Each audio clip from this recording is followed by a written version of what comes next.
They see my disability, I see my ability. They call me disabled, I call myself differently abled. There are some incidents that happen in your life. Those incidents break you, deform you, but they mold you into the best version of you. And the same thing happened to me. I was 18 years old when I got married. My father wanted me to get married. And all I said was, if that makes you happy, I'll say yes. And of course, it was never a happy marriage. Just about after 2 years of getting married, I met a car accident. Somehow my husband fell asleep and the car fell in the ditch. He managed to jump out, saved himself. I'm happy for him. But I stayed inside the car and I sustained a lot of injuries. The list is a bit long, don't get scared. The wrist was fractured. Shoulder bone and collarbone were fractured. My whole rib cage got fractured. And because of the rib cage injury, lungs and liver were badly injured. I couldn't breathe. I lost urinary bowel control. That's why I have to wear the bag wherever I go. 3 vertebrae of my backbone were completely crushed. And I got paralyzed for the rest of my life. I finally ended up in a hospital where I stayed for 2.5 months.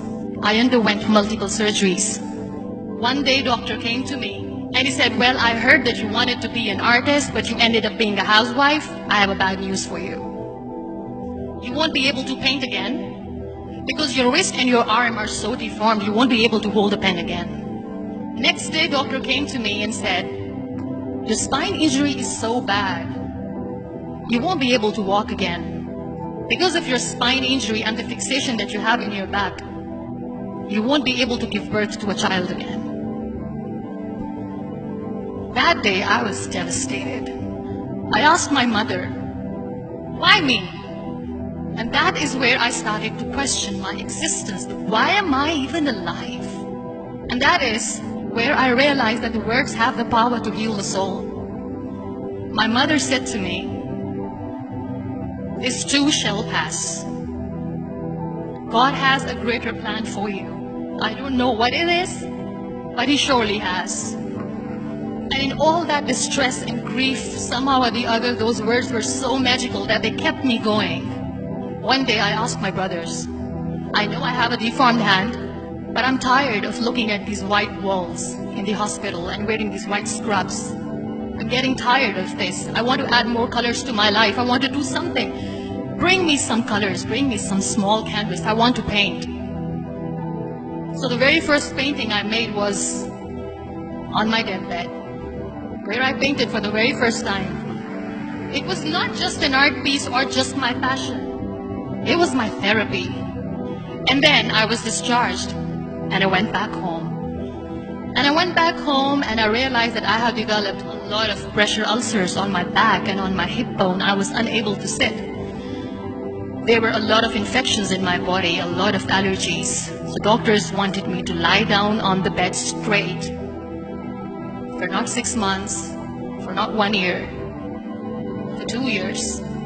I was bedridden, confined in that one room, looking outside the window, listening to the birds chirping, and thinking maybe there will be a time when we'll be going out with the family and enjoying the nature. That was the time where I realized how lucky people are. That is the time where I realized that the day I'm going to sit, I'm going to share this pain with everyone to make them realize how blessed they are, and they don't even consider them lucky. That day I decided that I'm going to fight my fears. We all have fears. Fear of unknown, fear of losing people, fear of losing health, money. We want to excel in career, we want to become famous, we want to get money. We are scared all the time. So I wrote down one by one all those fears. And I decided that I'm going to overcome these fears one at a time. Do you know what was my biggest fear? Divorce. I was trying to cling on to this person who didn't want me anymore, but I said no. I have to make it work. But the day I decided that this is nothing but my fear, I liberated myself by setting him free. And I made myself emotionally so strong that the day I got the news that he's getting married, I sent him a text that I'm so happy for you and I wish you all the best. And he knows that I pray for him today. Number 2 was, I won't be able to be a mother again. And that was quite devastating for me. But then I realized there are so many children in the world, all they want is acceptance. So there is no point of crying, just go and adopt one. And that's what I did. People think that they will not be accepted by the people because we, in the world of perfect people, are imperfect. So I decided that instead of starting an NGO for disability awareness, which I know will not help anyone, I started to appear more in public. I started to paint. I decided that I'm going to join the national TV of Pakistan as an anchor person. And I've been doing a lot of shows for the last 3 years. I became the National Goodwill Ambassador for UN Women Pakistan, and now I speak for the rights of women, children. We talk about inclusion, diversity, gender equality, which is a must. Every time I go in public, I always smile.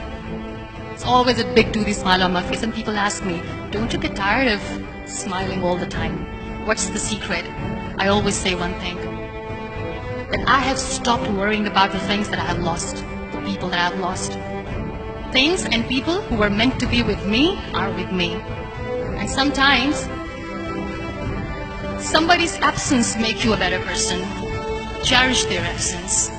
It's always a blessing in disguise. Live your life fully. Accept yourself the way you are. Be kind to yourself. Be kind to yourself. I'll repeat, be kind to yourself, and only then you can be kind to others. Love yourself and spread that love. Life will be hard. There will be turmoil. There will be trials, but that will only make you stronger. So when you accept yourself the way you are, the world recognizes you. It all starts from within.